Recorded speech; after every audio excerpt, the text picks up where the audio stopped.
Hello. Hey, this is Ben Choder live from the Wireless Health 2012 conference, academic and industry conference. We're live in San Diego, actually in La Jolla, and it is beautiful out. I miss New York, but I don't miss it that much. And my first guest is Dr. Jay Sanders, CEO of Global Telemedicine Group and founding board member and president of the American Telemedicine Association. Jay, thank you and welcome to the show. How are you, sir? Thank you, and I'm very well, thank you. So my first question is, and I ask everyone this, what's your favorite app? It has nothing to do with anything. I just want to know, what app do you like, if any app? Right it doesn't now, have to be healthcare. Yeah, no, I like the app that takes my history when I don't feel well, iTriage. I love that, and I know a bunch of guys at Aetna right now who are like screaming and dancing. So my first question, hey, please introduce yourself to our listeners and tell them about your role at Global Telemedicine Group. Well, Global Telemedicine Group is really sort of a small boutique consulting company in the telemedicine and medical informatics and medical sensor space. Great. So I understand you guys developed the first statewide telemedicine system, the first correctional telemedicine program, the first telehome care technology, and the first telemedicine kiosk. Wow. I mean, it totally outdoes anything I've ever done in my life. And with such great knowledge and experience being a pioneer in your field, what advice can you give others about developing these types of remote monitoring solutions? Well, first of all, you need to know the only reason I got into this was by total happenstance, and that was my professor of medicine at the Massachusetts General Hospital in 1967, who told me the only way he's going to avoid the traffic in Boston between his office and the hospital was to put in TV cameras and examine his patients over TV. And when he told me that and asked me what my opinion was, I thought it was the stupidest thing I had ever heard in my life. But I realized I had enough common sense to realize that he was my professor and I was a resident. So I told him, gee, that's a very interesting idea, and I've been working on it ever since. So, just as a side, how hard was it to pull off? All right, so here it is. I can picture me saying to someone on my staff, here's what I want to do. It really isn't invented. It really doesn't exist. No one's really doing it. Where do you start? What was the first thing you did? Well, it's very interesting. First of all, for about 15 to 20 years of my doing this, everybody thought I was absolutely crazy. What they didn't realize was that I was also very stubborn, and I was going to continue to do this. So it really didn't exist, in the healthcare delivery system for many, many years. And probably the best advice I can give everybody is that you've got to step in a lot of potholes and learn from your failures. All right, so you gave the audience a little bit of a hint of where telemedicine was when you started in it. Where is it today, and what are you most excited about where it is today? Well, the most exciting part is it's gone from something that people think are a novelty to something that's going to totally revolutionize the healthcare delivery system. And let me explain why. Love to hear. Fundamentally, everybody considers the doctor's office the place to be taken care of. Well, quite candidly, what telemedicine and mobile technologies are doing, they're totally changing that concept. In fact, like every other service industry figured out years ago, like the entertainment industry, the banking industry, commerce, where they bring their services to the consumer, healthcare now has the same capacity to bring healthcare to where the consumer is rather than where the doctor is. So we can literally bring the exam room to where the patient is. But probably what's more important is that from a physiological standpoint in actually examining a patient, it's much better to examine a patient where they live and work than where the doctor works.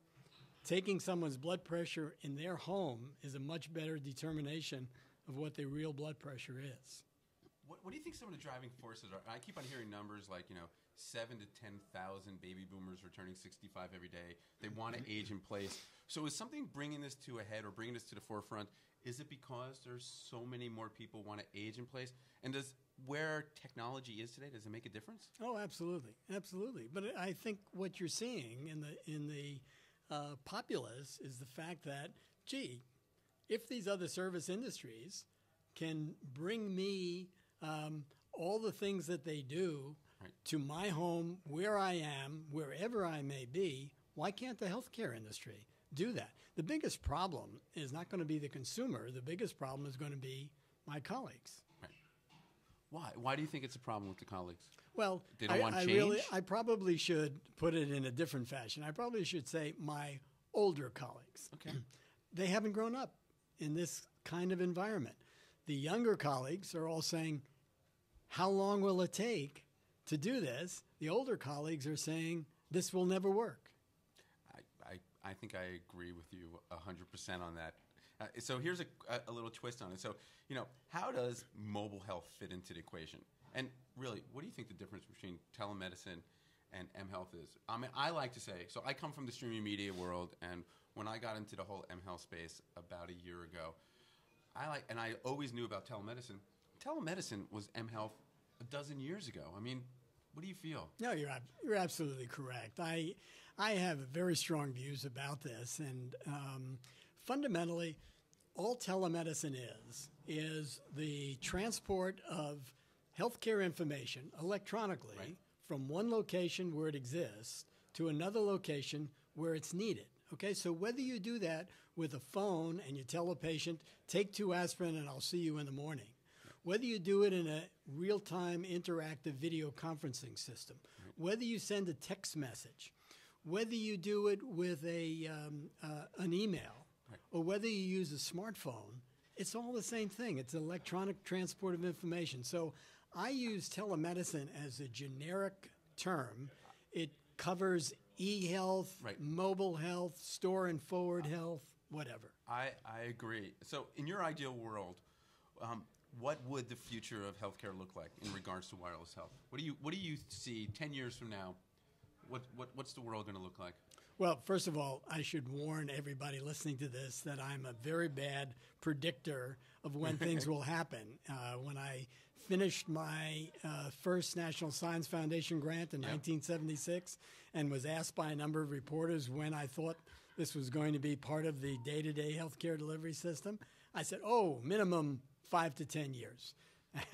Yeah, but was the biggest holdup on that is the bandwidth wasn't there, right? I mean, it was technology. It wasn't idea. It wasn't content. It was pure technology, right? 100%. No, it was a combination of both technology, and you're absolutely correct. The bandwidth wasn't there. We used very crude types of equipment with lots of compression algorithms. The technology was not off the shelf the way it is today. Yep. I mean, it cost hundreds of thousands of dollars to do it. And definitely the mindset wasn't there. Today, the technology solution or problem has been solved. You'll soon be going into a Best Buy or a Target's, whatever, and you'll be buying these sensors off the shelf. Yep. But the mindset issue is still the one lagging behind the technological revolution. I agree.